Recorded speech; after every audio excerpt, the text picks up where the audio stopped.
Of course. To facilitate government in improving public services to poor rural communities. This needs to be formalized. So that's what we have done and what we are offering government to do it. And now I will come to your next question. What is the way forward as far as we are concerned?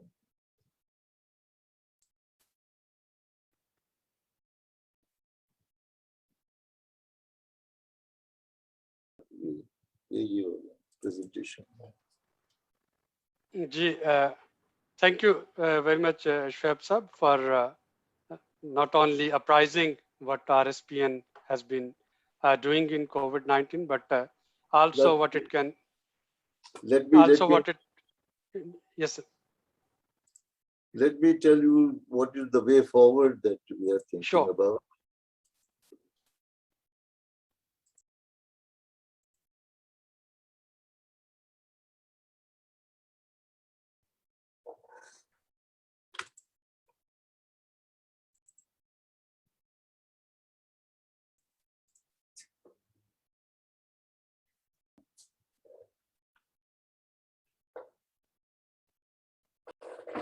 Now, what are the highlights of the program that we are suggesting for forward going, and that is impacting poverty and SDGs for Pakistan's rural poor in 2,300 union councils where we have almost 100% presence.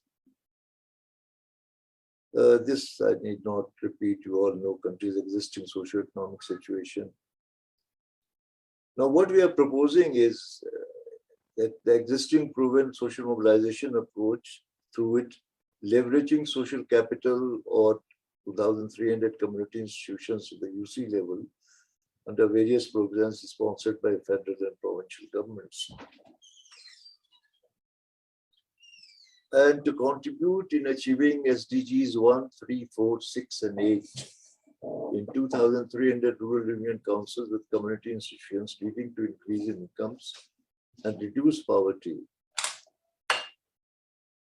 Now that's what what we are proposing, that collaboration with people, because mainly, programs like these are that unless you make it people-centric, you can't really achieve much. If you are wanting to achieve SDGs, it has to be people-centric. And if this is done, then what we are saying is that in terms of the SDG 1, monthly income will increase by 50%, indicators to 30% households graduating from lowest to upper poverty. And SDG 8, decent economic growth, indicators 75% target households will have increased assets or expanded business through CIF. And SDG 3, good health and good quality education, clean water, 30% increase in access to safe drinking water, 25% increase in Panta-3 coverage of children 0 to 23 months, 40% households adopt solid waste disposal methods specific dumping, 30% additional out-of-school children enrolled in primary. Project outputs based on community plans, revitalizing and strengthening multi-tiered community institutions. Output 2 is contribute to SDGs through interventions in health, education, water, sanitation, and women's rights. And output 3, employment creation, productive asset building, and indicative budget. That's only about 10 billion every year for 3 years. RSPN offers to facilitate planning ministry, and we have even drafted a PC1 for them. So let's hope that what happens. That's what I had to offer about way forward. Thank you, Abid. Thank you, Shoaib Sahab. I'll come to you after we rope in Dr. Masooma Hassan in this conversation. Welcome, Dr. Masooma. Shoaib Sahab's last slide, it really intrigued me. Capacity building of planning commission if they require support in developing a PC1. And obviously, I wanted to ask from you other questions, but uh, do you comment on this deteriorating, quote unquote, deteriorating standard of our uh, bureaucrats and officials, and in the context of building forward better, uh, any suggestion from you how we can actually build capacity of our uh, policymakers, especially in the civil services? I know that Dr. Ishrat Hussain, he gave a very comprehensive formula, 4 clusters, and categorizing the civil servants in those 4 clusters, but it could never got implemented except for the office group, the secretariat group. So any comment from you, and then I'll come with my next question. Abid, I have no comments. No, from Dr. Masuma. We shall go to Masuma. Yeah, this question was for Dr. Masuma. Daksava, you are mute. Yes, please. Abid, sorry, I didn't really, your voice is cutting. Uh, did you ask me how we can improve the capacity building of civil servants? Yeah, because the last slide of Shoaib Sultan Khan Sahab, where RSPN has very generously offered that they can even prepare a PC1 for planning commission. So that actually intrigues me, that, and I know for the fact that there are many such funders and developers in the multilateral institute as well, who keep on coming and offering that they can prepare a PC1 for us if government of Pakistan can't do it. So I was just asking you about this quote unquote deterioration in the capacity of civil services. It was never in your times when you were leading the game. So just wanted to ask your comment on it. No, Abid, but I must to mean that I won't be that presumptuous that they don't have the capacity to build PC. We just tried to facilitate that, but to tell you, even that didn't work. So I leave it to Masuma now. Well, I think what Shoaib Sultan Sahab has proposed about the PC1, I hope it goes through and it is accepted, and I'm sure the outcome will be brilliant. But you know, when you talk about deterioration in the working of the civil service, in the working of officials or officers from the grassroots right up to the top, I think one should look at it a little holistically. It is not just the civil services which are not functioning according to the way in which we would want them to. I think there is really has been a general deterioration. And a great deal of it, as I see it, is what has unfortunately emerged as as a dysfunctional link between the government in power and the bureaucracy. Uh, I have a feeling that governments in power do not really honor the rules and the conventions which have been developed over the last 70 years, no matter which government was in power. No matter which government was in power, some of them were good, some of them were bad, many of them were considered corrupt, some were considered less corrupt. There were allegations both ways. But some conventions of governance did emerge. And I feel that during the last few years, those conventions have not been honored. And that is why the bureaucracy, I think, is on the back foot. But as I said, and so far as capacity building is concerned, you know, if you are referring to the content of training institutions programs, then it is very necessary that they should be pulled out of the higher echelons and taken to the grassroots. The kind of work that Shoaib Sultan Khan Saab does, I feel that most bureaucrats, especially officers at the highest level, are not really in touch with the realities to which he has referred. And as I was telling Shoaib Saab a little while ago, asking him, why is it necessary to have mega projects? Why is it necessary to have grand projects? Why is it necessary to spend so much, which part of which we don't know where the money goes because of the sheer size of those projects? When so much can be done on the models which were built for grassroots work and the kind of references that Shoaib Saab has made. So far, I want to add a word also, Abid, about this statement you made about gloom and doom on the television every day. There is a lot of sensationalism on the TV, and that is true all over the world, perhaps a lot more in our country. But I don't see that gloom the way that most people do, because I think that there is a lot of potential and there is a lot of talent among the younger people.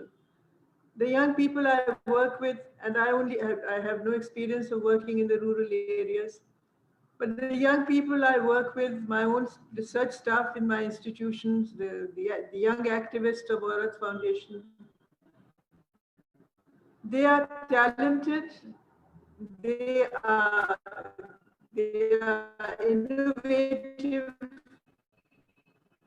they have the ability to interact with people and they should be. But in a city like Karachi, I don't know about Islamabad, as I've always found it not a very interesting city.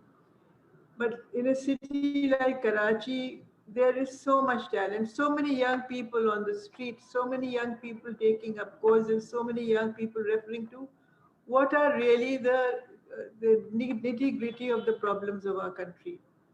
So far as the deterioration in the civil services is concerned, I think it should be looked at in a holistic way. Everything has deteriorated, not just the civil service. Shoaib Sab, Abid? thank you very much, Dr. Sabha. Shoaib Sab, Prime Minister would be in Peshawar today and launching a Pakistan card. And the idea is that all the previous initiatives, those were taken under social protection program, health card and education card and Kisan card and all of them should be merged in one single instrument to help the lower income earners. Now, I remember that you always believed in poverty eradication through community empowerment. And I wanted to know that how you already shown some slides, but if you can link that some of the work that the government is trying to do under its social protection programs, how it can actually be linked with the community mobilization. So if I am a holder of Pakistan card or a few others, so can government simultaneously, with the help of RSPN or with the help of other organizations, Akhuvat, PPF, and there are many others who are doing good work at grassroots level. So can they actually be linked with social mobilization? And especially it's tackling urban poverty.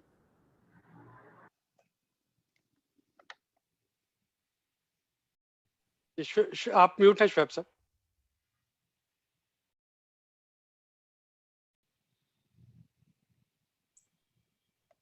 No, as I mentioned earlier, a bit that about urban areas, of course, I wouldn't be able to say much. But when we talk of the rural areas, if we talk of the rural poor,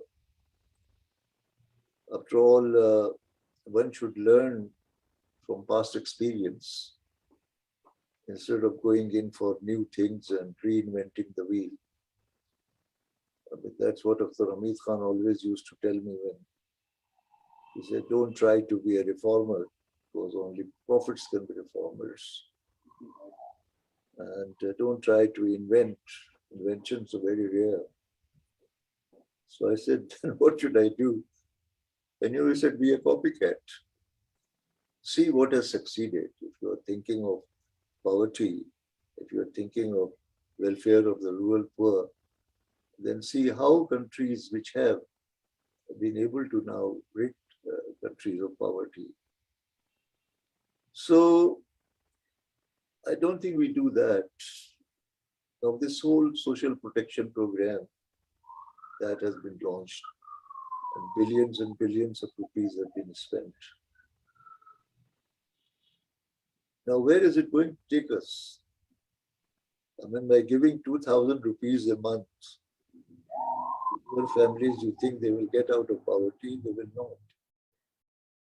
And these ancillary programs like the health card and this, that, and all the others.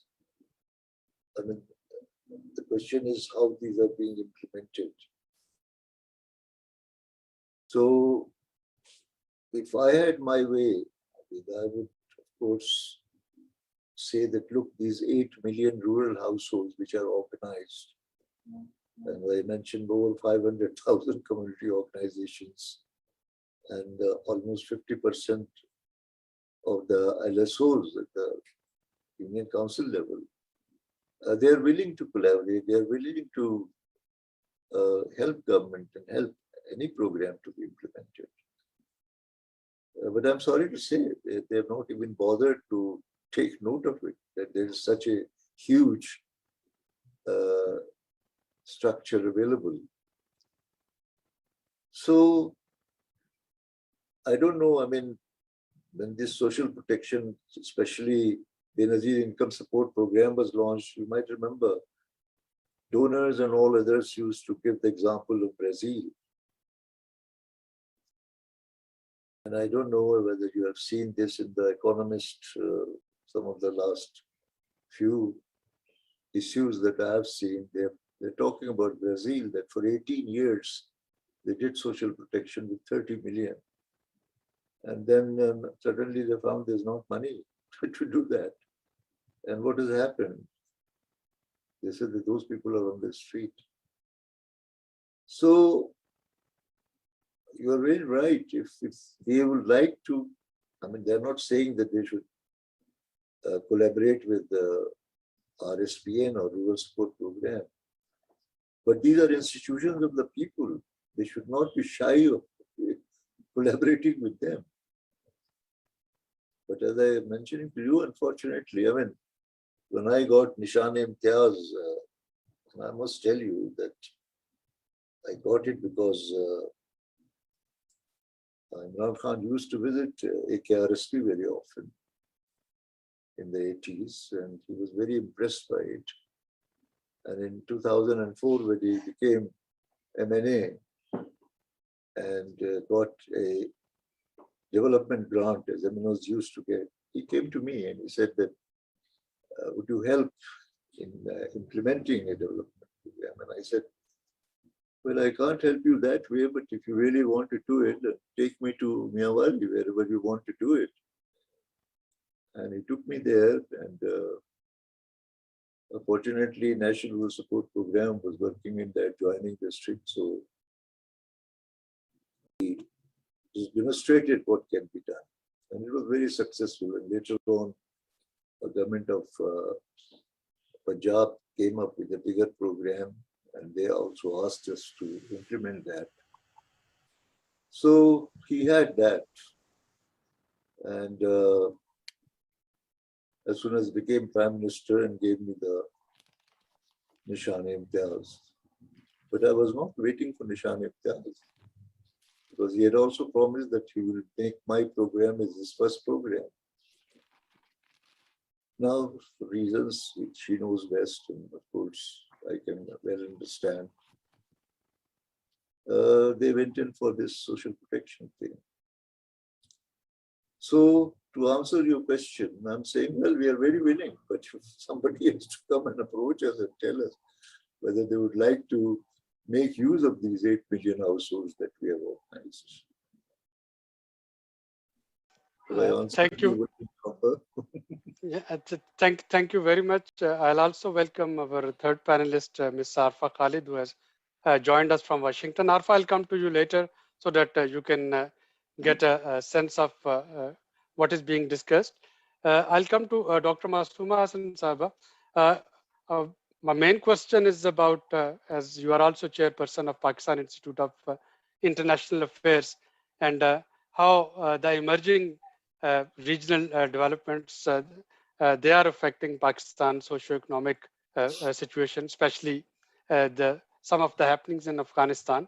But there was an online question as well, and that is a comment on our earlier question. So they say that it's not about the capacity of civil servants. Civil servants, they have got an indifferent attitude, and all they want to do is flow with the go with the flow, flow with the row. So maybe you like to comment on it, and then the situation of Afghanistan, of this region, and some of the things, socio-economic things that we are observing today.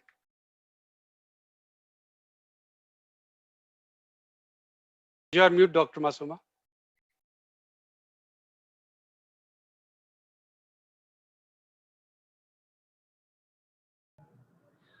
Can you hear me, Abid? Okay. You know, I don't really agree that the civil servants just go with the flow of the thing. You know, one deals with many, many civil servants. I mean, what do you call a civil servant? A civil servant is not just the secretary of a ministry. A civil servant is also a deputy commissioner. A servant is also an assistant commissioner. A civil servant is also a police officer. All these people who work within the larger civil service of the country, they attend to very difficult tasks, and it's very easy to criticize, but try to be in their shoes and do the work which they're doing. And you know, even at the grassroots levels, even at the district levels, there are some very fine district officers, there are some very fine deputy commissioners, and they deal with very difficult circumstances within their districts. They have to balance various forces, they have to create an equilibrium between various interests, they have to bring some sense of justice. So it is not true. I mean, a civil servant is not just the secretary of the institute sitting in Islam, of the government sitting in Islamabad. They work at various levels, and if there is any modicum of stability in the country, it is because of the work which they do. So I mean, there is this general impression that that is what civil servants are like, but you know, that is not, I would not go along with that. What was your second about the regional situation? The regional situation in, is, you know, really very challenging for Pakistan at present, especially after what has happened in Afghanistan.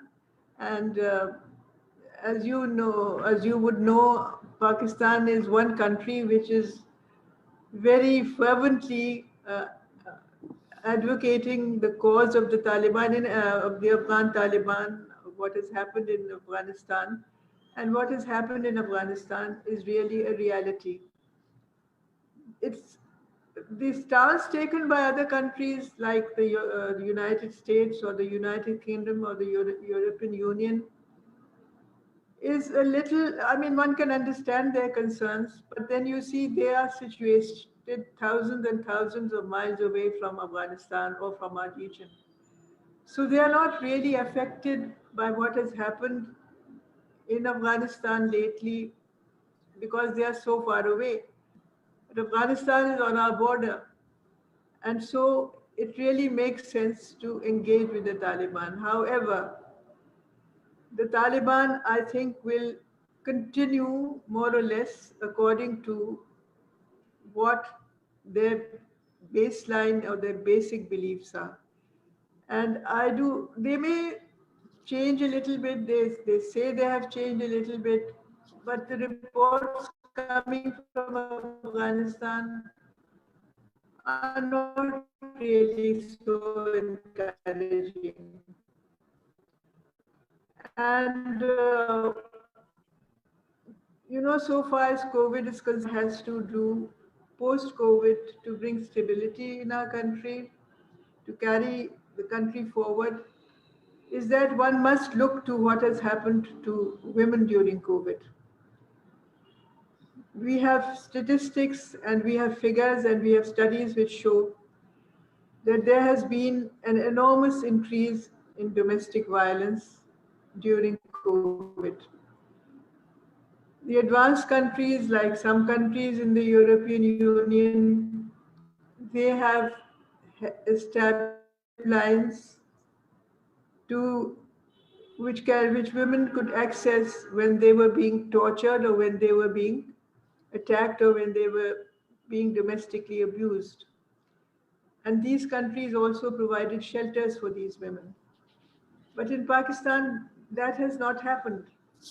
And that has not happened because there are no such helplines.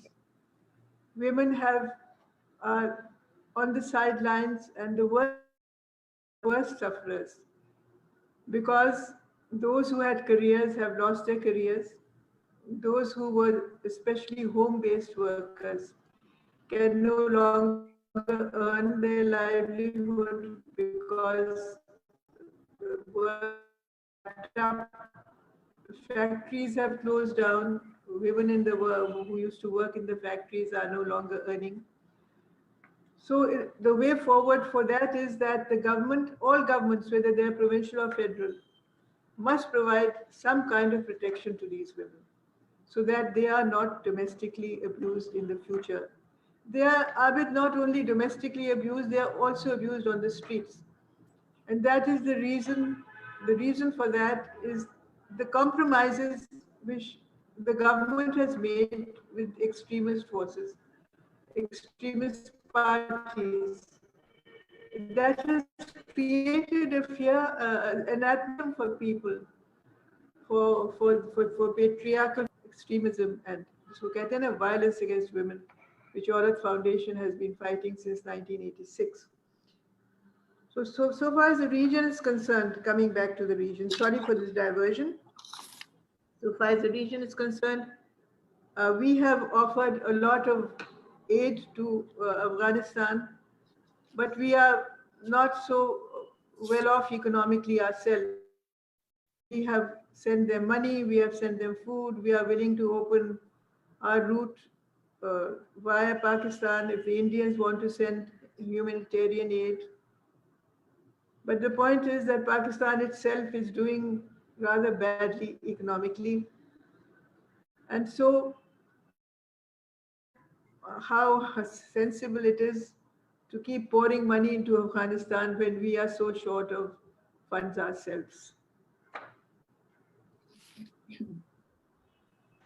Thank you, Dr. Saba, and that brings me to Ms. Arfa Khalid. Arfa, as was introduced, she has served as an MPA, then an MNA, and currently she's based in Washington. She's running her own think tank there.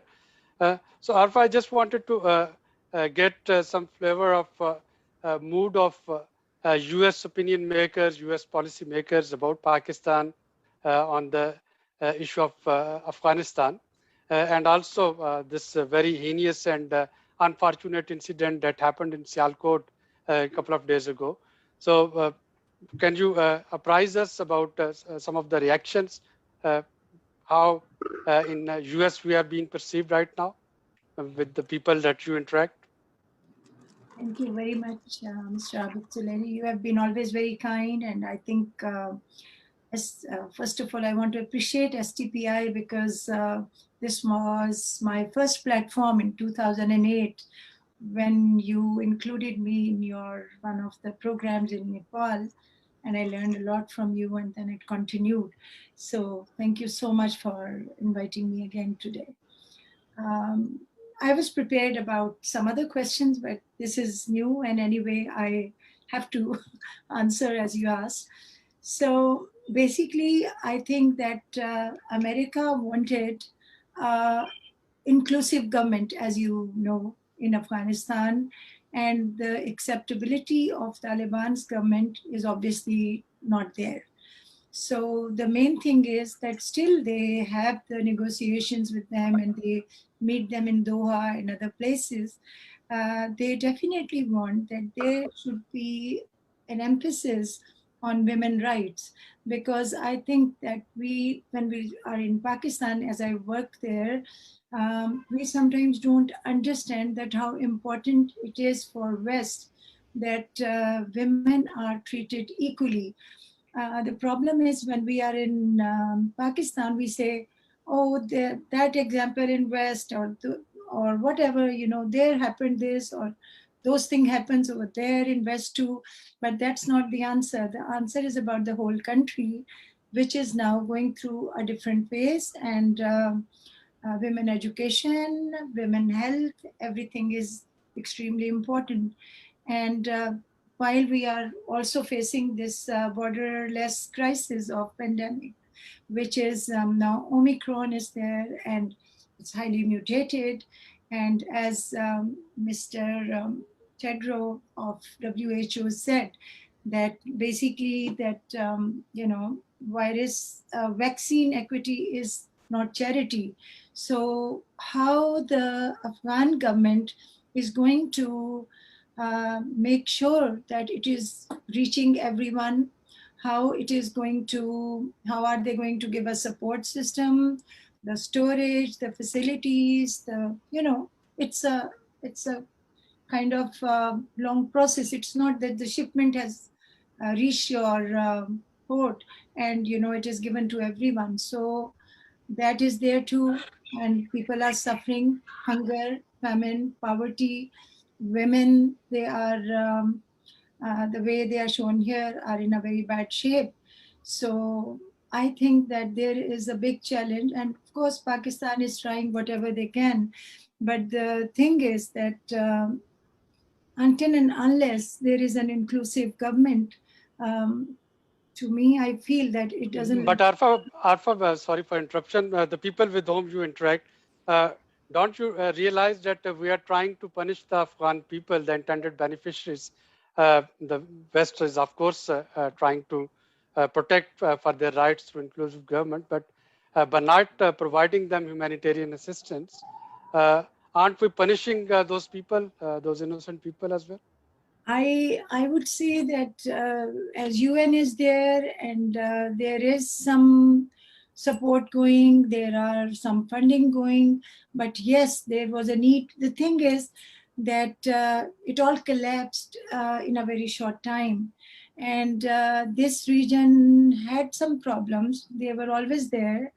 But I mean, for how long? I would say for how long US could have stayed there, because even if they pulled out after 3 years or longer period, it would have been still the same. So the problem is not solved like this, but I think there is a need of more solid and concrete negotiations and more, we need to meet the leaders more and make Thank them you. understand that, Thank, is the word. thank you. Thank you. I got your response. Dr. Masuma will come to you about gender inclusive development, but first I'm going to Shoaib Sultan Sahab. So Shoaib Sahab, when you started your work, it was not always that the governments, they were taking complete ownership of it, but you kept on doing whatever you could through various rural support organizations. And again, it's about community mobilization, and it's about giving them realization that they can solve their own problems. So in our previous round of questions, we were talking of urban poverty, but what about rural poverty? Let's say that if many of the schemes that governments, not only this government, but other governments that are initiating in social protection, they don't reach to the far-flung areas, the rural areas of Pakistan. So any ray of hope that you can share with us?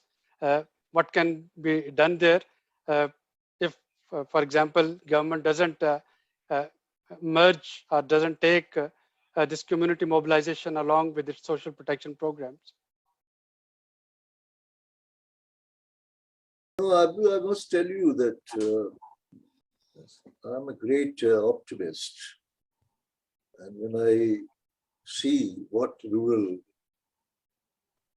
people, especially women, because when UN asked me to take lessons from RSP to South Asia, you will be surprised that my greatest success was in India, in Andhra Pradesh, where almost 11 million women got organized. And because the state government fully supported the program. So I find that the organized women themselves are doing a lot. I mean, even COVID also, I showed you that how they really tackle this problem. The only thing that I'm sort of basically suggesting that instead of giving 24,000 rupees at 2,000 rupees a month, or now because of COVID, they just increased it to 12,000, but again they will revert to 2,000 or 1,000. That does not help. Only thing is that this delivery of money, which you already have, the billions and billions which is being given, just sit down with the poor. And you can, because they are organized now. It's quite easy to sit down with them and ask them, what is their capacity to improve their livelihood? You know, they all, I mean, over these 40 years, God knows how many millions. If you take India also, I mean, we have the experience of almost 15 to 20 million, nearly a crore and a half rural people who say that, yes, we can do, and we can do it this way. And obviously, when you ask them that what is the obstacle, that's the main thing. But then they come up with a very affordable amount. I mean, this 24,000 rupees a year is a very affordable amount to really get out of poverty, to graduate out of poverty in 2-3 years. So that's all that I'm saying. And they are really, I mean, for example, all the programs, you'll be surprised that our most successful program, and I was telling Masuma, is in Sindh, which is supposed to be a very bad government and all that. But since 2009, government has given me money to what we call Community Investment Fund, which is basically a revolving fund. We give the money to do what they are saying they will do, and they will earn, and they will return it, and then they will take it again. So I'm hopeful. So one day somebody will realize that it can be done this way. But the only regret is that it can be done. I mean, the money is there. I mean, none of the government, I mean, this must go to the credit of Prime Minister Imran Khan, that he's the only one who has given so much money for poverty reduction. Almost 200 billion a year. Now just imagine if that money would have been used in the way that I'm describing, and what our experience has been. Well, there would have been a tremendous dent in poverty in Pakistan.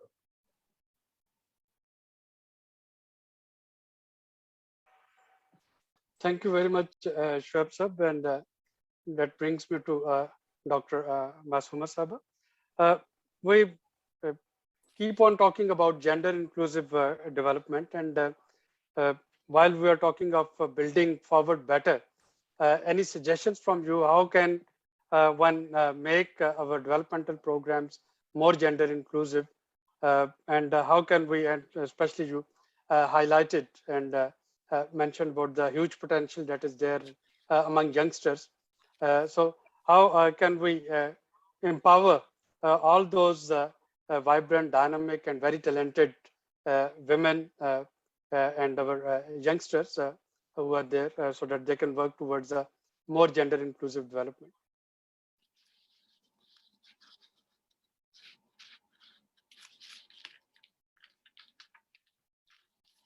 Unmute yourself.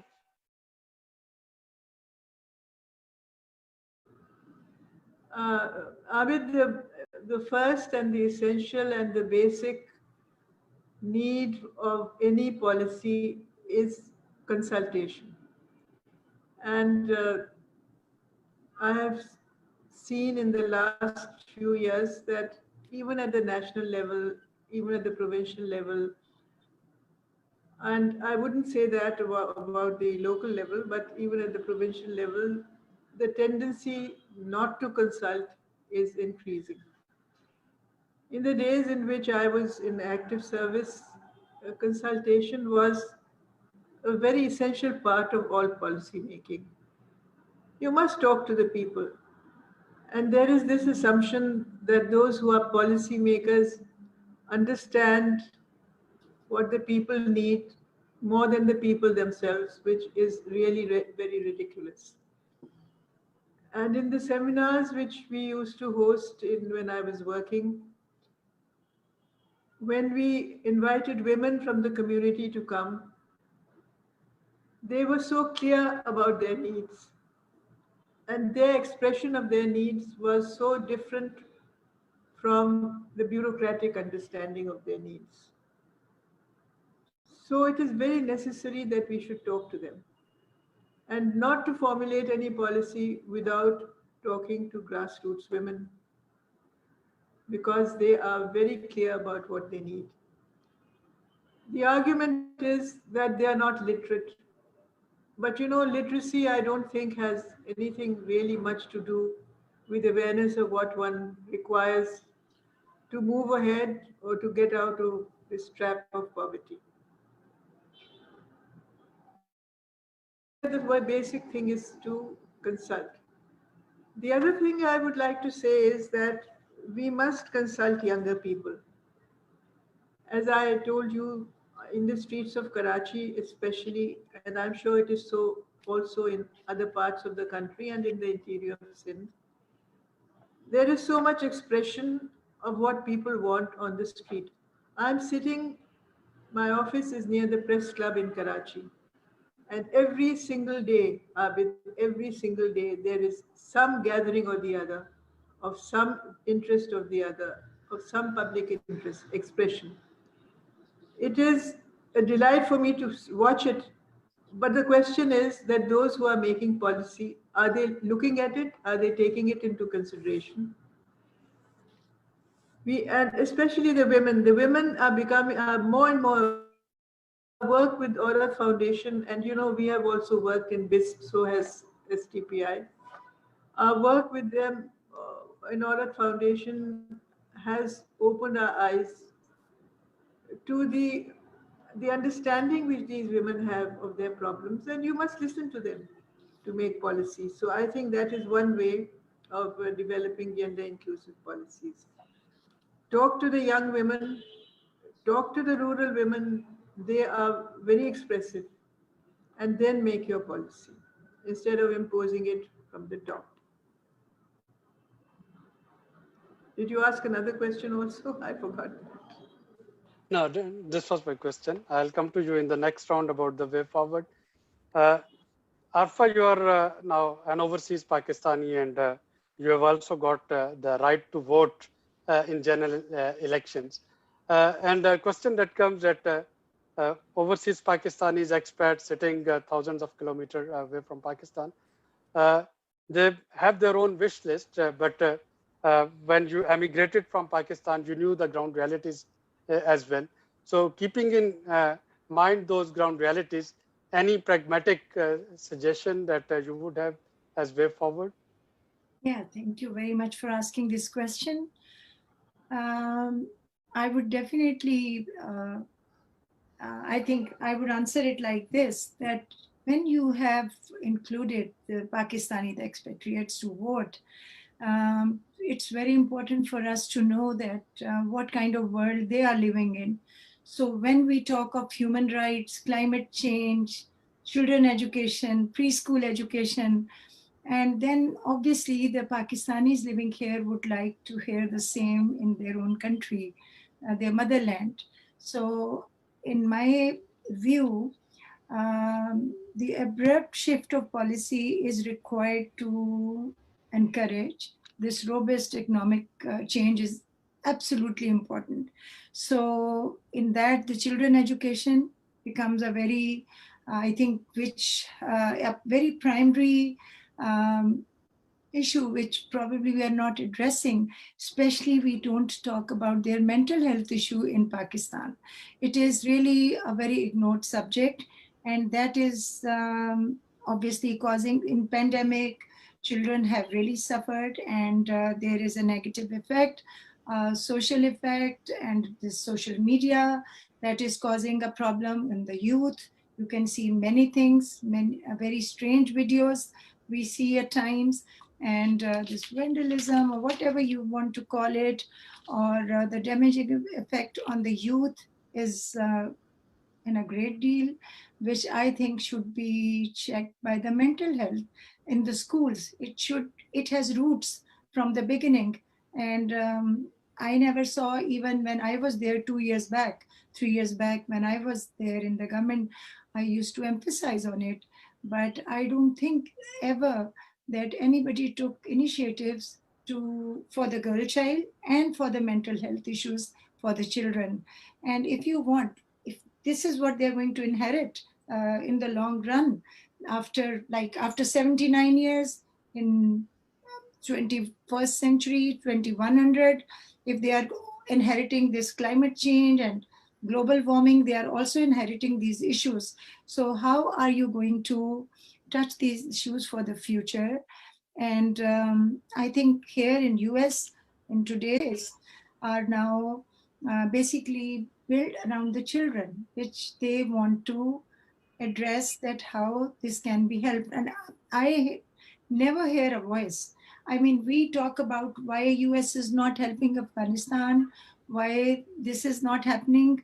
What are we doing in Pakistan? That is very, very important. That's a country which is a developing country. Where are we going? Where are we heading? And what kind of, if there are travel bans, and if there is change in economic situation all over the world, if there is inflation, so what are the new policies we are making? Are we, you know, there is revamping required, and consultants and NGOs and the development sector and government, are they really sitting together to see that what are going to be the future policies, how they are including women in that, and somehow I think these things have really, for me, these are very disturbing. Sitting here, sometimes I see that the peacetime after pandemic is maybe not very near in future. So there is energy crisis, there is supply chain, there are fuel prices, there's energy crisis, there is, messing of different pressure groups, there is opposition, there are other factors. So we are emphasizing all the time on the bigger, larger issues. So to get into the macroeconomics of the world and to be connected to the West, I would say that we cannot ignore West. If Pakistan is thinking that we can ignore West and we can have our own, life cut off with West, it is probably not possible.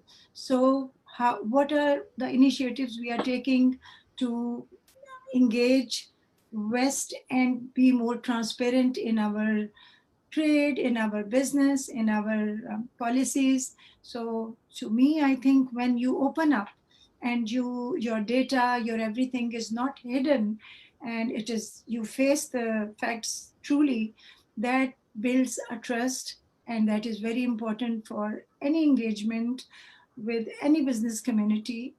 And Pakistan has a lot of potential. We have youth, we have capable people, and surprisingly, I think the potential has not been used to its full capacity. So I just feel that management of the through the consultants to build the business policy is extremely important. STPI can play a very good role because your research abilities have been great. So more people or more development sector people like STPIs, are they really sitting together? Are they really building a futuristic policy in the climate change area? I know that you were there in Glasgow too. You went to, and you were very active always in the climate change activities.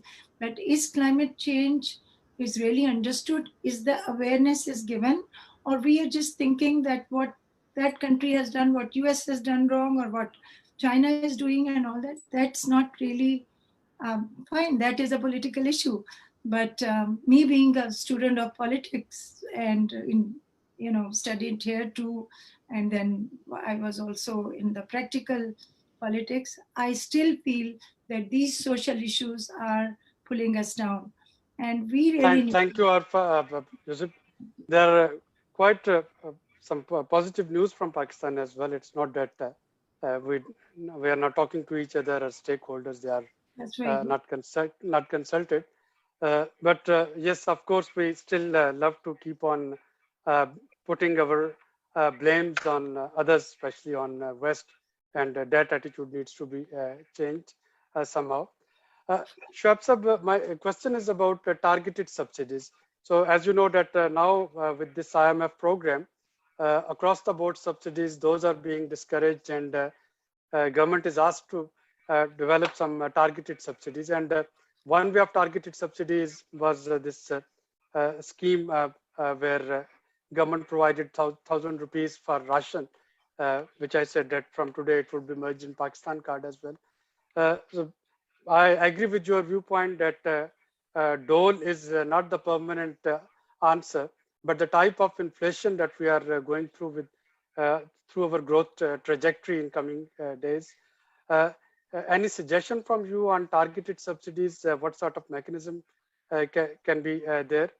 And can social protection be made only through providing cash grants? What about people, 10, 20, 30 people, they can be given collective ownership of a piece of land. They can be given collective ownership of some dairy animals or something like that. So just some innovation in the existing social protection program for targeted subsidies. Your advice on it? I think what Masuma was saying earlier, consultation.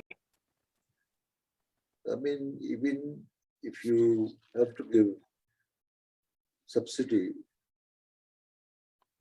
and to the targeted people, why not consult them? I mean, I was mentioning that through targeted subsidy, if you're giving a certain amount of money, maybe they can say, all right, especially, individually. I mean, this was Raiffeisen in 1849 who came up with this formula that the poor can never be helped individually. They have to get organized and they have to do something themselves also. So if you consult them, then probably they will come up with something which would really help them not only get over the emergent situation, but it will also be helpful for the future. So that's all that I'm saying. I'm not saying that the poor do not need help. They need help. But ask them what help they need. I mean, I still remember RSP, the first 5 years, the World Bank came to evaluate it, although they have not funded the program. And I was so happy when they said that the first 4 years of this program are the missed 4 years of all World Bank rural development programs. And the reason they gave that we go with the blueprint, whereas this program goes and asks the people. It is a process approach. So I'm only asking, as Masuma was also saying, that adopt a process approach, even if you have to give a subsidy. And let me add something about urban areas also, because you were asking, and I said, because if you look at the urban areas of Pakistan, there is one of the best models, which again was developed by Akhtar Hamid Khan, the OPP, the Orangi Pilot Project. I mean, what are the urban problems? Sewerage and sanitation, unemployment, health, education. I mean, the only problem with Orangi was that KMC and KDA were asking 10,000 rupees per household for development charges, and they said, we can't afford it. We have built houses worth 20, 25, 30,000 rupees. And then Mr. Hamid Khan looked for a low-cost solution. And he was able to get Dr. Arif Hassan. And Arif came up with a solution where instead of 10,000, he divided it to internal development and external development. With 700 rupees, the lane people could do the sewerage and sanitation. So, you know, all these things are there in Pakistan. It has been done there, it has been proved. But we don't want to look at it. We don't want to take advantage of it. You have enough money. I mean, the amount of money, as I was mentioning, that this government has given for to help the poor. Honestly, I'm saying there should have been no poverty.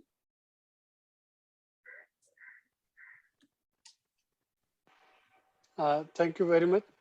Dr. Masuma, the same question to you about targeted subsidies. Any advice from you? For example, now the energy is the most debated and discussed thing.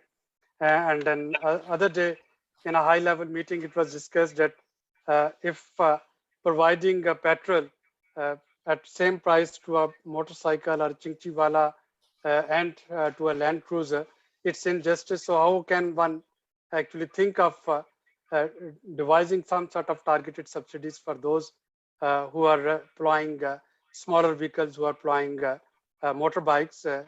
But again, saying it is so simple, but practically it seems quite complicated. So from your experience, would you like to say anything on targeted subsidy mechanism? I didn't follow your question. It was about it is about a targeted subsidy mechanism. Now, as the IMF is pressurizing that Pakistan should move away from across the board subsidies, for example, on energy, on petrol, and just identify the beneficiaries and provide them subsidies. So do you think it's pragmatic and practical in our scheme of things? Energy, subsidy on energy, subsidy on petrol, subsidy on utility bills to the target groups, not across the board. So any advice from you? I think you need any subsidy which helps the common man or the common person. I would go along with that. How targeted you can make it, at what stage it becomes targeted, at what level it becomes targeted is something to be worked out.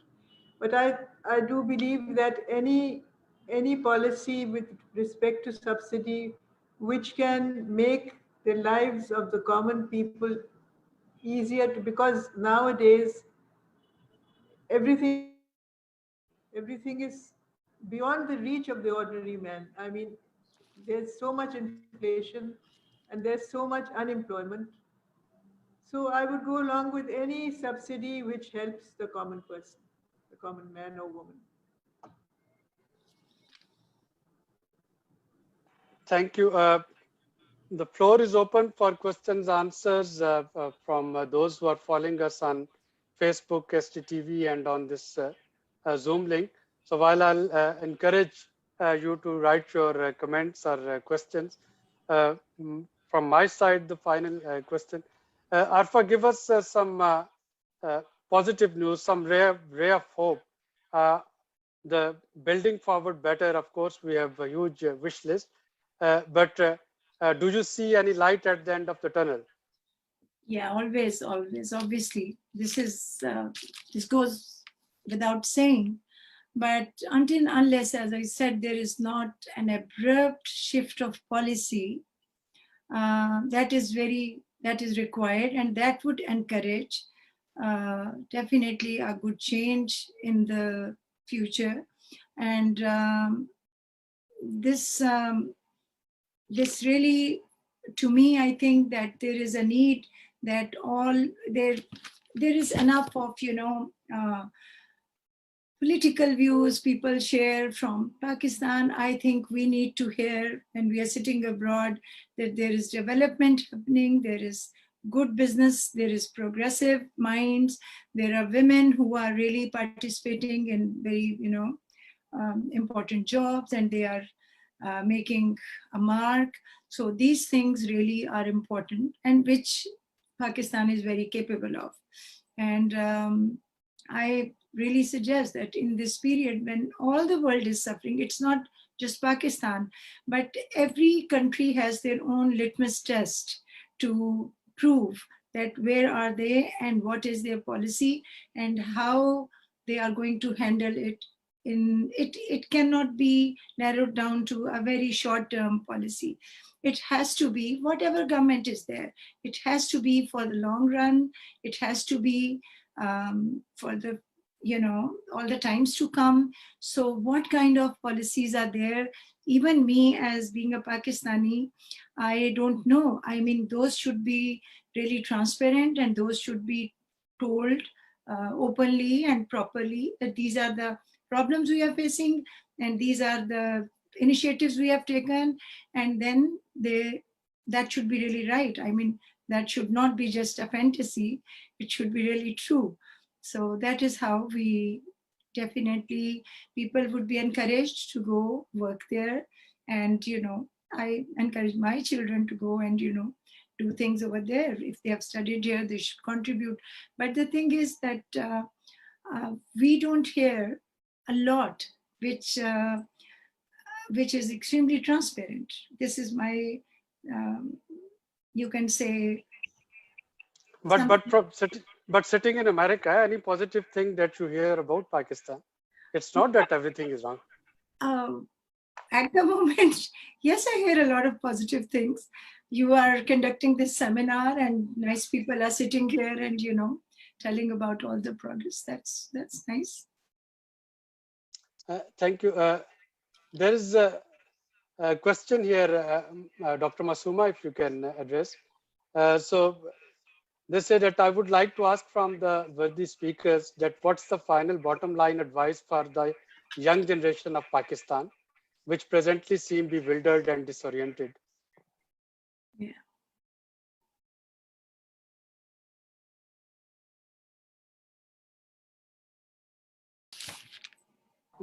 The internet is very is fluctuating. What did you say, Abid? I didn't follow. There is a question on posted online.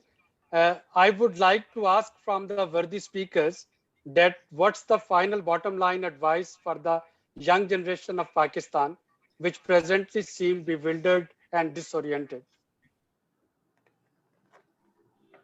Well, I want to say that it's not just the young generation which is disoriented. I think we are all a bit disoriented especially because of COVID, and also because of, very unfortunate developments within our own region and even within our own country. But yes, I think the young are disoriented and they're also frustrated, basically because of the very uncertain situation with respect to education. They are also disoriented. It's so difficult to find jobs, especially during COVID. Because of that, there is so much violence also on the streets, and all kinds of incidents are reported in which the young are involved. I can only say that their situation will improve when the government and the state, especially the government, introduces policies which are targeted at making their lives better. The government in power, whichever government, this one or the one which comes in future and any other government, must understand that these young people have specific needs. They have aspirations. And they are living in a situation which is becoming increasingly difficult for them. So, as Afia said, I'm also an optimist, a compulsive optimist. But the fact of the matter is that the situation on the ground is a little difficult. I would like to add something, although this is not directly linked to the question you asked, and that is, and it is going to impact their lives, and that is the trend towards extremism in our country. Violence is increasing both within the house and on the street because of extremism and support to extremism. And it is absolutely imperative that the government in power should create an atmosphere in which young people are safe on the streets and within their homes. But if they keep making compromises with terrorist organizations, which are even officially considered terrorists, but they keep making compromises with them, or they keep shaking hands with other extremist organizations and parties, then that atmosphere of freedom and of safety will not evolve. So for young people to thrive, it is necessary that that atmosphere of safety should be enforced so that they don't turn towards crime. I mean, I've heard young people say, there's no livelihood, so what can I do except snatch the bike or snatch the car or snatch a woman's purse? Where do they turn to for an income? These factors should be kept in mind, and in the way forward, it is very imperative, especially for the youth, that they should be prevented from turning towards violence and crime.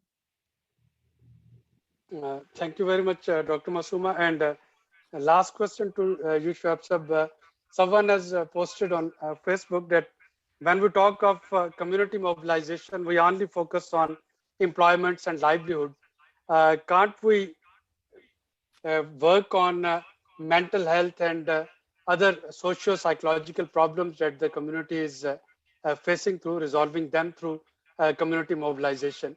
So is the work community mobilization only limited to income earning opportunities only?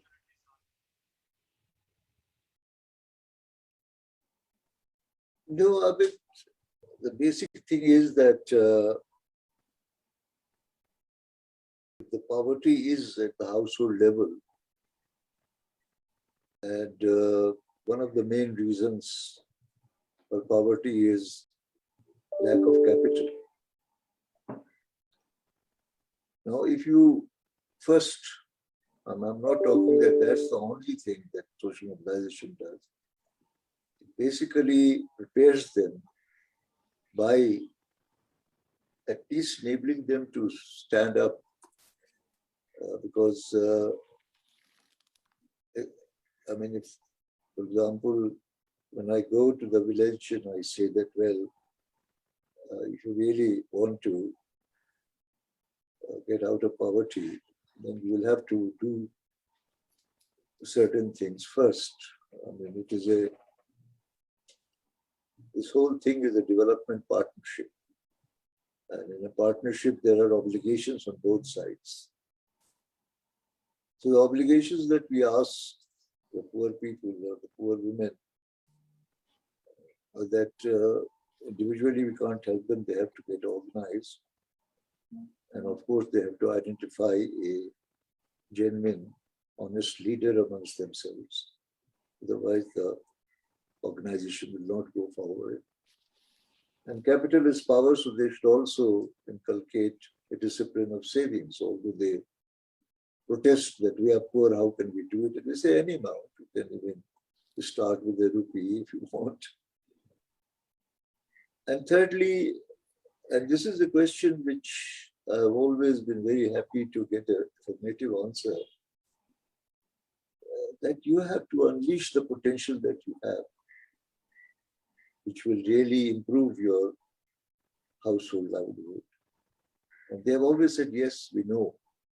And again, the problem is that we don't have. But you know, once they have done that, that all these other things, the multidimensional poverty that you're talking about, health, education, all that, and I've said, I mean, everywhere where they have been, they have become financially solvent, the first thing, their first priority is education. They always send their children to. So it's not that social mobilization is only to generate income. Social mobilization is really through that, to then we can enable them to basically then can do other things also and improve their dimensional poverty.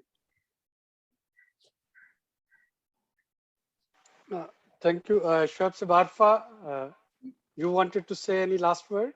Yeah, I just want to say one thing, that these international conferences are very important, and that is how you face certain realities which sometimes are not addressed in living in a certain region.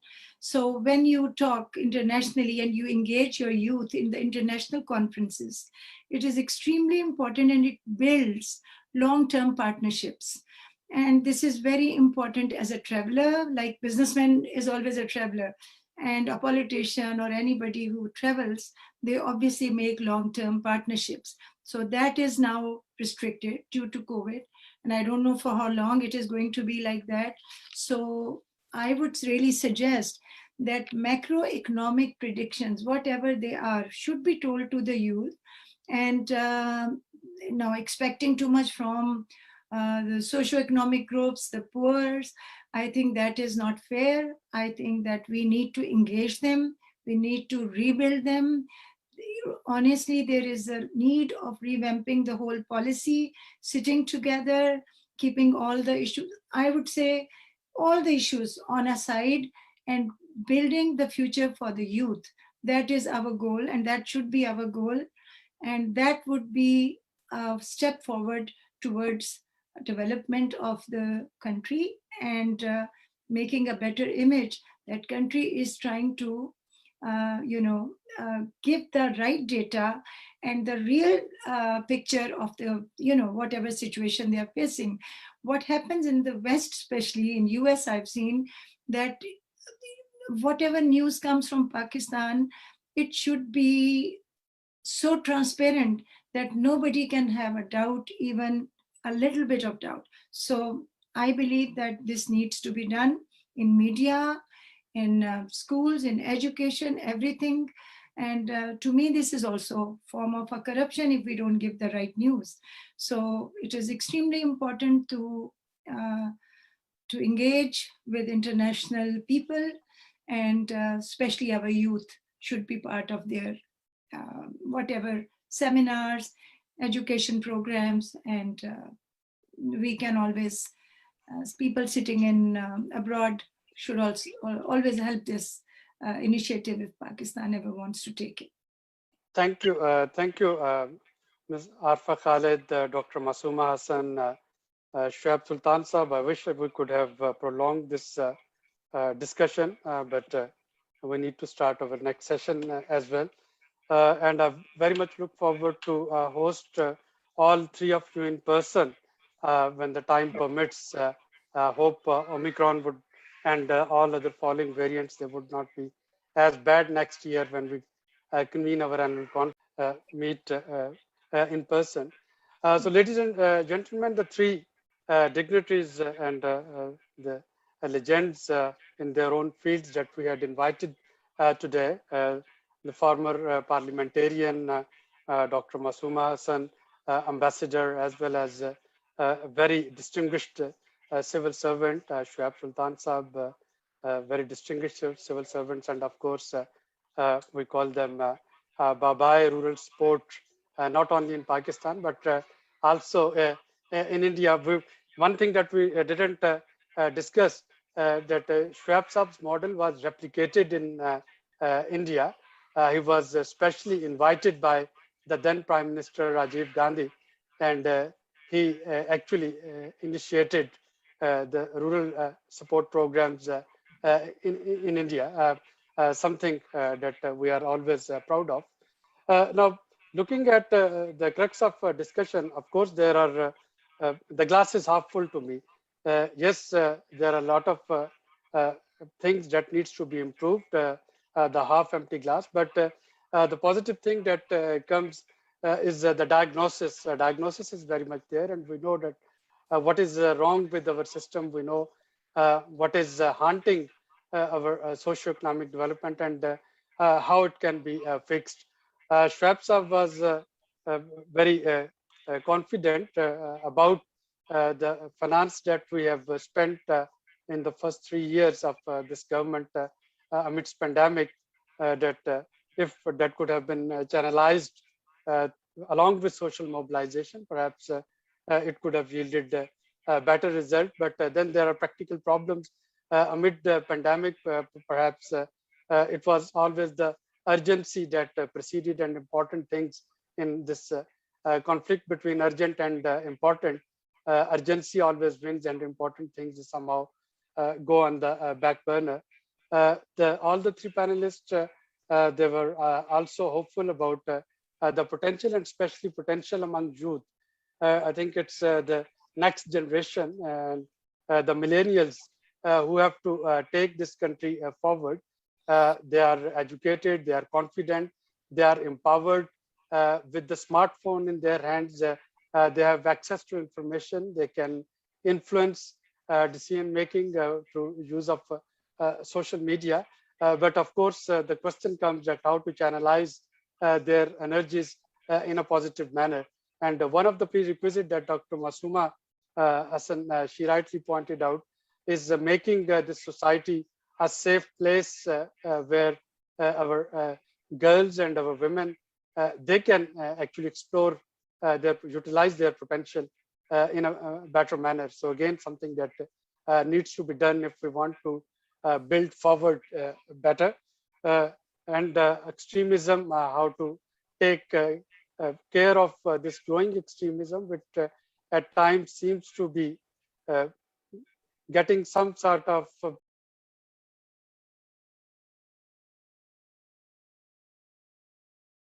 recognition from our policy mayors as well. Public school incident was brought a paradigm shift in our policy. This Sialkot incident, that should also be seen as a similar event, and it needs to perhaps give us enough jerk so that we can have a paradigm shift, and we can turn Pakistan a place, a tolerant place where all this potential that can be not only utilized, but it can be explored. Thank you very much for your time, and especially to Arfa. I know it's quite late in USA for joining us. Pleasure. And Thank you so much. we will compile. Abid, what happened to Shamsul Mulk? I was hoping to see him. Yes, Shamsul Mulk Saab is a bit under the weather. So he phoned me and he apologized for not being able to make it to this panel. We were very much looking forward to get his words of wisdom, but he promised that he's recovering, and in a month or so, he would be able to then take part in public Please consultation. do tell him that we missed him. Definitely, we Recovered soon. will. Abid, thank you very much indeed for hosting. Ji, Dr. Saba. मैं कह रही थी, thank you Abid, thank you so much, and thank you SDPI for hosting this panel. Thank you very much indeed. You're welcome. You're welcome. And with this panel, please visit STPI's website for the next panels, and the next panel would start at 12 p.m. Thank you. Good night, good morning, and good afternoon. Thank Again, you. depending wherever you are. All the best to you, Abid. All the best. Thank you. Thank you. Stay in touch. Stay safe.